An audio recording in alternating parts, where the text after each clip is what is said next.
Thank you very much for inviting me. I think a country that has a ministry for the modernization of government is bound to be successful. It's a pleasure to be here. And I apologize for speaking in English. I wish I could speak Portuguese. I'm going to speak about ICT and the direction of innovation after the financial crisis. And I'm going to be looking at the future with the aid of history. I think one of the problems we have had in the past years is that we have wanted to ignore history. And we wanted to think that everything we did was new and never happened before. Well, obviously, it never happened before in this way, but there are incredible similarities in how technological revolutions have occurred in the past. I can tell you, because of that the current crisis is not an accidental event. It's not just in the financial system. Actually, similar crises have happened before, midway along the diffusion of each technological revolution. And if history is a guide, a golden age, a global golden age may lie ahead. There have been 5 technological revolutions in 240 years. The first one was the one we normally call the Industrial Revolution. Introduction of machines, factory organization, and canals. That was the internet of that first revolution. Then we had the age of steam, coal, iron, and railways. That's when Great Britain became the center of the world. Then, from 1875, we have the age of steel and heavy engineering, electrical, chemical, civil, and naval. That was the first globalization. At that time, with steamships, it was possible to travel from the southern hemisphere to the northern hemisphere with agricultural produce. So it was the first time that we had global markets because of counter-seasonal possibilities. And that is when Australia and Argentina were the China and India of the time. From 1908, with Ford's Model T, we have the age of the automobile, oil, petrochemicals, and mass production. That is the one that more or less ended with the energy crisis in the early 70s, and then begins in 1971 our current age of information technology and telecommunications. And no, that half arrow is not a mistake. That is exactly where we are, if history is a guide, in terms of the diffusion of the information revolution. Only halfway. And then what will happen? Well, perhaps in 20 or 30 years, we're going to have the next revolution. What will it be? It's likely to be a combination or some form of biotech, bioelectronics, nanotechnology, and new materials. Which one? What will be the actual breakthrough? We don't know. But it is very likely, because that is how it's been happening, and that is how capitalism works, that we will have another revolution to renovate the whole of the economic system. Now, each of these revolutions drives what I've called a great surge of development. Each of these great surges of development shapes innovation for half a century or more. Now, why call them revolutions? It is because they transform the whole economy. It isn't just that a new set of technologies appears, but it is that these technologies transform all the rest. And I think there isn't anybody here that does not know that, because that's what you have understood and part of society has not understood yet. Well, what happens with each revolution is that we get a set of new industries and a new paradigm for all, a new common sense for organizing and for innovating. The new industries are a powerful cluster of new dynamic industries and infrastructures with increasing productivity and decreasing costs. That is extremely important. And one of the things that determines whether a country or a region really manages to get everything it can out of each revolution is whether the infrastructures and the new technologies are cheap enough for them to compete in every other of the user industries. And of course, this group of industries bring explosive growth and structural change, very deep structural change. That's very visible.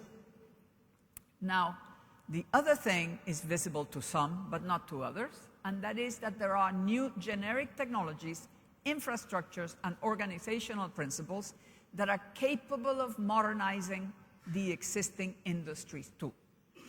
What we get through that is a quantum jump in innovation and productivity potential for all. It's a massive change in the direction of change. It reshapes the opportunity space and the ways of living, working, and communicating. Let us look at the paradigm that's been taking place since the 1970s, the shift from the mass production world to the flexible production world, from organizations that are closed pyramids to the open network structure, from stable routines in the workplace to continuous improvement, from thinking of people as human resources to thinking of them as human capital, as creators of value through their knowledge and experience, from treating suppliers and clients as hands-off, far away, different from me, to turning both suppliers and partners into value network partners. Sorry, suppliers and clients, into partners in the value network. We move from having fixed plans to having flexible strategies capable of changing as the world changes, and it certainly changes very fast. Again, the three-tier markets, large, medium, small, luxury, medium, middle, and cheap, we go to an enormous kaleidoscope of markets that are hyper-segmented into niches, into specialized, differentiated parts. And this is as productive and as profitable and more profitable still than what mass production achieved with scale. And then we go from internationalization, trade between nations, to something which rightly should be called globalization, where we have to think and we have to understand. Globalization does not mean that states disappear or that they are less important. What it means is that companies, business units are global, and they move and place their different parts in different places in the geography depending on what the state does in each place. Because there are the natural advantages and disadvantages, and there are the advantages and disadvantages that are created by policy. And that's what globalization is about, differentiating policies so that companies will locate themselves where the policies want them to locate. So it's a radical change in management common sense. If we look at one half and the other half, it is truly a change in common sense, and it is brought on by a different set of enabling technologies. Now, due to resistance and difficulty in assimilating such changes, remember we spoke about dinosaurs, people who did not want to change. Well, some time has happened, so some time has gone by, so people have learned. But because of that resistance, each great surge goes through two different periods. The first half sets up the infrastructure and lets the market pick the winners. That's what we have already lived. Now the second half reaps the full economic and social potential. So here we have the typical epidemic curve of diffusion of a technology. That's how a technological revolution diffuses. We have the whole potential. And it begins with the Big Bang, and this time it was the microprocessor, Intel's microprocessor. We have a first period of installation, a second period of deployment. Each lasts 20 or 30 years. The first ends with a major technology bubble. This installation period is a time of Schumpeterian creative destruction, where innovation replaces the old. It is a battle of the new paradigm against the old. It concentrates investment in new technology. There is income polarization. The rich get richer, the poor get poorer. Some of the poor join the rich, or at least improve their fate. But there is very significant income polarization. And this period is led by financial capital. It is the banks, the stock markets, the venture capitalists that define what you invest in, which countries do well, which regions, which sectors, etc. This goes from eruption of the technological revolution to the bubble collapse. The second period, which is the one we have ahead, is the period of deployment. It is a time of creative construction where we add to what was already installed. It's a time of widespread application of the new paradigm for innovation and growth across the economy. It is a time for spreading the social benefits. This period is led by production capital, the units that are really doing the employment and doing the producing goods and services. And it goes from Golden Age, which is how it begins, to when the whole paradigm is spent at maturity, and then the next revolution will come. In the middle, there is a turning point, a time that can last as little as a year or more, where we have recessions, institutional recomposition, that is when institutional change begins to be made in a big way, and role shift. We go from the leadership of finance to the leadership of production. And that is exactly where we are now. So modernizing institutions and looking forward to using the information technology potential is exactly what we have to do now.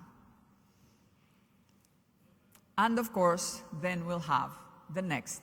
After 20 or 30 years, we will probably have a next installation period with another revolution. Now I'd like to look a little bit at the historical record. Bubble prosperities, recessions, and golden ages. Here are our 5 surges with their 2 periods each. The first one, we have for the first period of each of them, the Gilded Age Bubble. Gilded meaning not totally golden, but just appearance of gold, because it has always been very prosperous, but only for the few. We had canal mania, railway mania, the London-funded global market infrastructure build-up in Argentina, Australia, in the USA, etc. The roaring 20s, autos, housing, radio, aviation, electricity, and recently emerging markets, dot-com and internet mania, and the financial casino. In between, the turning point. Lasting 1 year, 2 years, the longest was the 1930s, which lasted 13 years, including the Second World War. And now we don't know. How long will it last? What we do know is that this time we had a peculiar phenomenon, which is that we had a bubble broken in 2. We had first the technological bubble and then a financial innovation bubble. And that has made this much bigger, much more complex, and much more difficult to overcome. But every time we have had a golden age, the first time it was the Great British Leap, then the Victorian boom. After that, at the beginning of the 20th century, end of the 19th, the Belle Epoch in Europe, what was called the Progressive Era in the USA. Then we had the post-war golden age in the 50s and 60s, and now we might have ahead a sustainable global knowledge society golden age. Now, the golden ages follow the big financial collapses, but that is facilitated and enabled by regulation and policies for shaping and widening markets. What does all this tell us about the future? That historical patterns can be a better guide than the recent past. Imagine somebody in the 1980s trying to predict what the 1990s would have been. Big impossibility.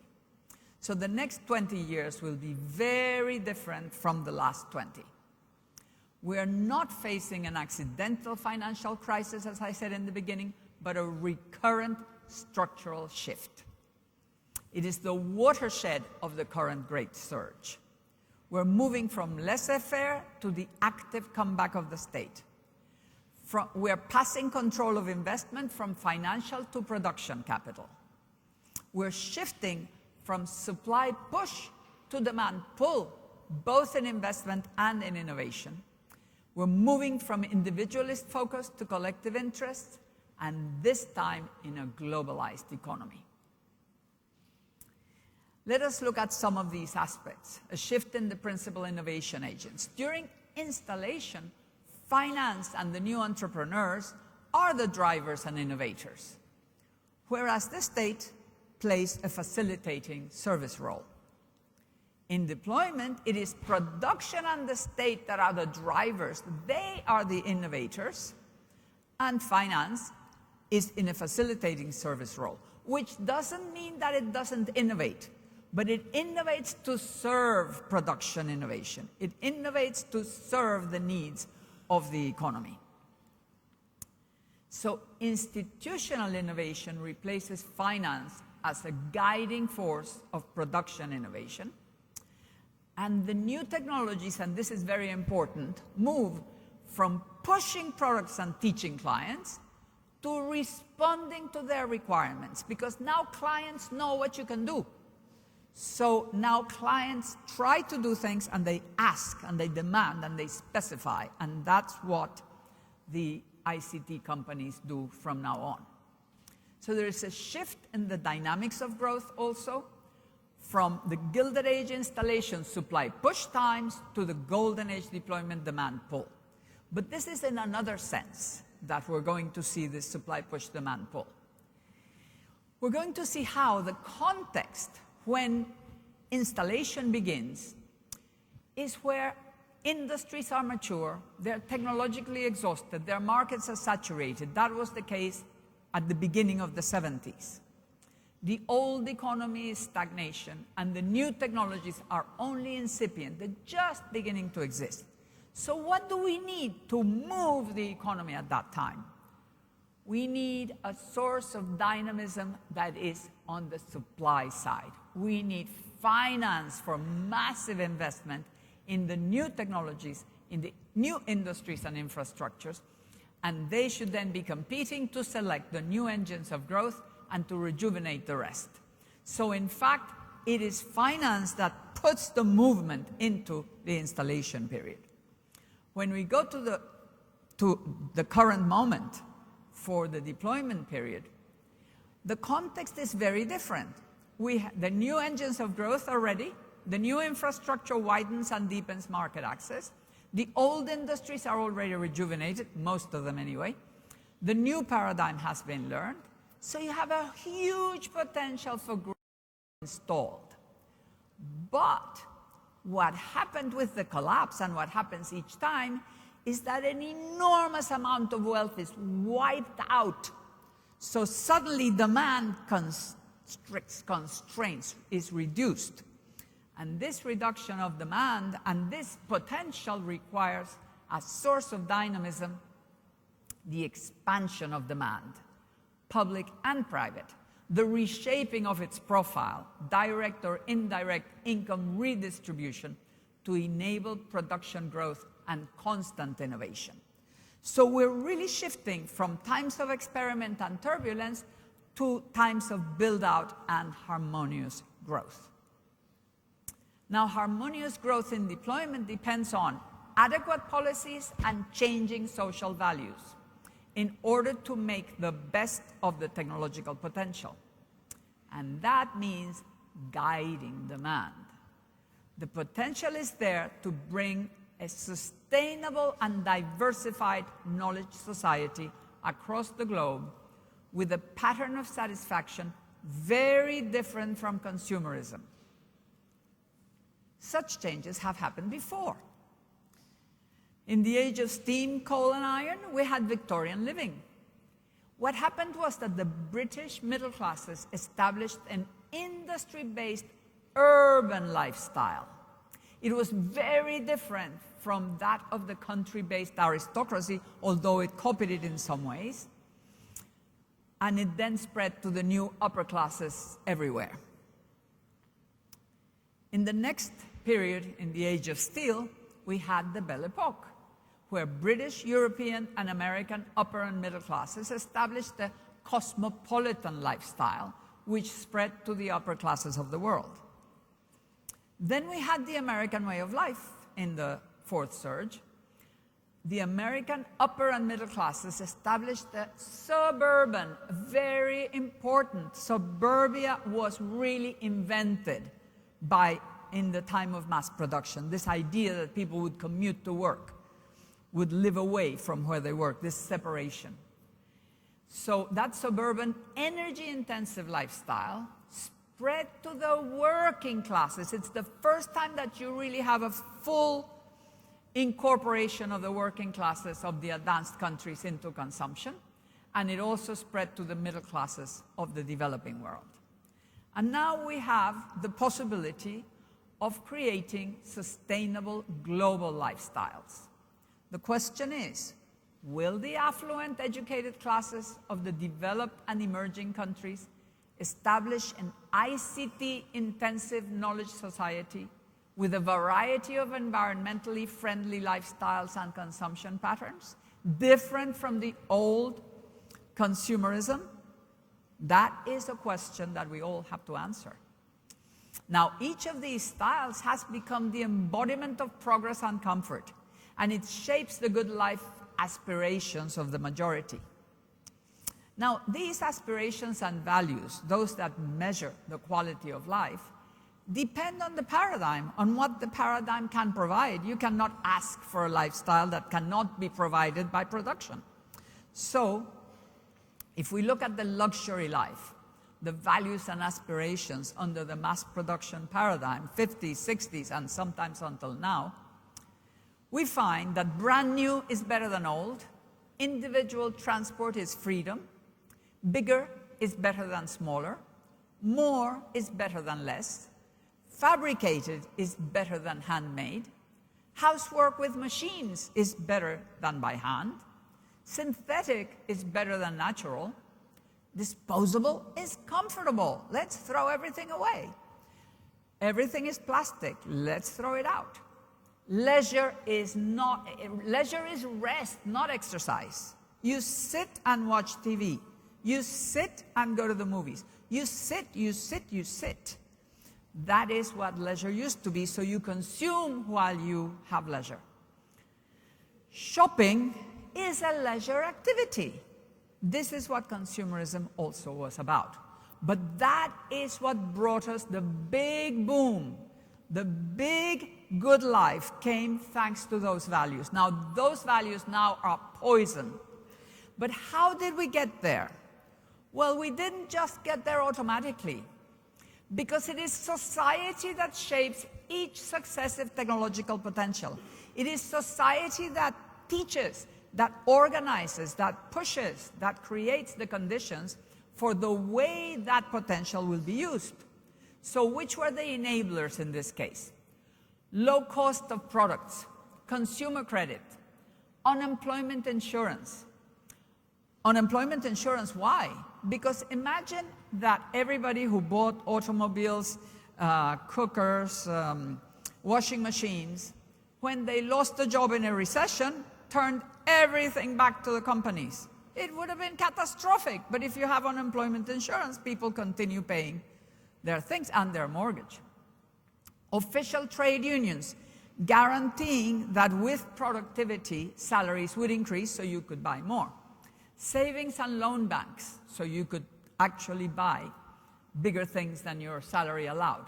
Low-cost housing and easy mortgages. Fannie Mae, the famous Fannie Mae of problems now, was founded in the 1930s precisely with the idea of this facilitating of suburban housing. Full coverage of roads, electricity, and telephones, public education and health. All those things allowed and helped have that way of life. The opinion shapers, the role models. Who are the role models at that time? The advertising, the movies, TV, the American way of life was sent all over the world in their movies. Relative prices, marketing strategies, all these things enable a particular way of life. Now, the current technological potential has to be guided. The techno-economic paradigm shift that began in the 70s should take us from the logic of cheap energy, basically oil, for transport, electricity, synthetic materials, etc., to the logic of cheap information, its processing, transmission, and productive use. Now, that means that we are moving from a preference for tangible products and disposability, and from unthinking use of energy and materials, to a preference for services and intangible value, and to a huge potential, to using the huge potential for savings in energy and materials that this paradigm, that ICT brings. So the change is from unavoidable environmental destruction to a capacity, a great capacity for environmental friendliness. It is certainly a huge opportunity for innovation, growth, and radical changes in lifestyles. Now, the notions of luxury and good taste emerge at the top of the income scale and spread by imitation. And we already are there. Part of the paradigm shift is happening among the educated high-income groups. Small is better than big. Natural materials are better than synthetics. Obviously, cotton and wool and all these things, we can't think now of plastics as being better as we did in the 50s, I can assure you. Multi-purpose is better than single function. Look at any mobile phone today. Gourmet food is better than standard, and people are learning to eat better all over, way down. Fresh organic fruits and vegetables are healthier. Exercise is important for well-being. Global warming is a real danger. Not commuting to work is possible and preferable. Solar power is luxurious. Internet communications, shopping, learning, and entertainment are better than the old ways, etc. Yet mass production, disposability, and high use of energy and materials continue with us. The new paradigm is still wrapped in the old. It's just like the first automobiles that began looking like horse-driven carriages. You see that? Sorry. You see, that's where the reins would have been for the horse. This is where the engine is, and it's measured by horsepower. And this is exactly like a horse carriage, because the suppliers were still in that, and because even the innovators couldn't think away from the old model. So that is what's happening to us with the ICT paradigm. We're still trapped in mass production. Now, does this happen by chance? No, it didn't happen by chance. It happened because in the crucial 1990s, we had cheap oil and cheap Asian labor. So that favored the stretching of the old marketing and consumption patterns. So what we have is that we didn't get rid of the old patterns, because after the energy crisis, which helped do that, prices came down again. In the 90s, oil prices were as low as before the energy crisis in the 70s. And of course, very cheap Asian labor made it easy to fabricate as before. But to continue on this route, we would need 7 planets. We only have 1. Well, don't worry. The market will not let us get that far. The current globalization pattern has an unavoidable path. The global growth of demand is going to bring rising prices of oil and raw materials. Right now, because of the recession, we might be seeing lower prices. They go up and down, different materials, different things. But as soon as the recovery starts, there will be rising prices because of supply and demand. And this will bring also rising packaging and freight costs. So transport from Asia and to Asia of raw materials and of products, and the packaging, which is made with plastics and paper and cardboard, which are the most energy-intensive materials, all that will rise in cost and therefore will have some impact. At the same time, increasing CO2 emissions with that same growth is going to bring visible effects of increasing global warming, and that will rise climatic risk. One catastrophe here, another catastrophe there, insurance premiums go up, and costs of protecting against catastrophes go up, both for governments and for the private sector. So we will inevitably have a change in the economics of the production, transport, and distribution of tangible goods. And that will bring, and it's already bringing, change in business strategies and change in government policies. And those two will in turn lead to an optimal relocation and geographic respecialization of physical production. It will bring an increasing shift from tangible to intangible production whenever possible and for whatever possible, and the gradual redesign of the consumption patterns for the good life. But why wait? Why wait until the planet forces us to change course? Firm and intelligent policy action, business strategies, and social decisions can take us there. And it is probably the only effective way out of recession. We have rising costs of energy, materials, and transport, the potential of information and communications technologies, and growing environmental threats. Those 3 things will bring major transformations which we can either expect or participate in, or both. Energy systems, freight and transport and distribution, new materials and recycling, packaging and conservation, waste disposal, education, health and well-being, sports and leisure, cultural activities, third age living, architecture and urban planning, etc., etc., etc. It's an enormous space of transformations and of innovation. It is enough for healthy growth in the OECD countries and across the whole developing world, guaranteeing increasing markets for each other. I propose that the triple route to the golden age is formed by this triangle: ICT, green, and full globalization. Internet access is today the social and geographic frontier of the global market, which is the same as saying it's the frontier of any markets.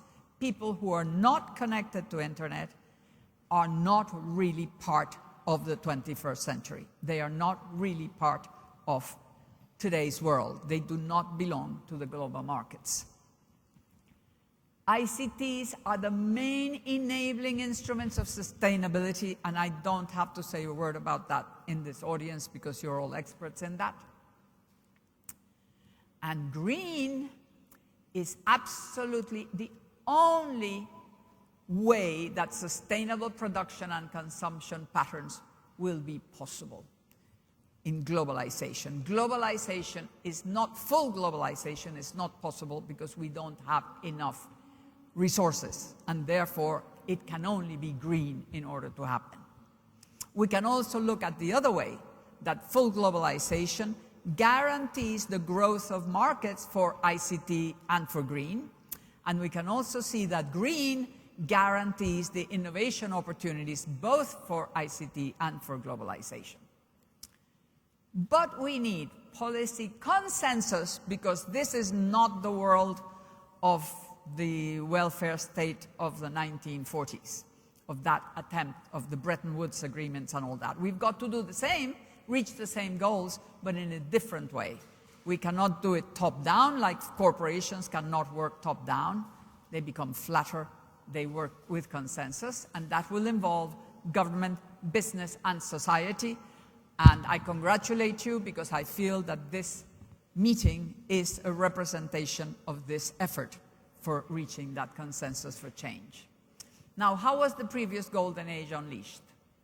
It was done by widening demand and stretching the reach of infrastructures. The shaping the profile of demand and widening market reach for the post-war Golden Age involved the reconstruction of Europe aided by the Marshall Plan, income redistribution through the welfare state, the workers became middle-class consumers. Universal reach of new infrastructures, electricity, roads, telephones, etc., urban, suburban, and rural.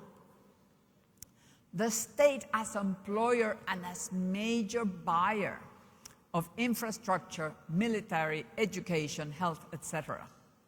Subsidies to agriculture, what for? To increase the standard of living and the investment capacity in the countryside. Ample credit for housing and for installment buying of cars and appliances, plus unemployment insurance, which I mentioned before. Funding of infrastructure projects in developing countries, again, to increase investment opportunities and possibilities of buying the equipment, but also to make those countries capable of entering development in some way. That was done by the World Bank and other agencies. All these things were set up precisely at that time, just before the Golden Age. Now, what's the new global positive sum game? It's, as I said, ICT, green, and full globalization.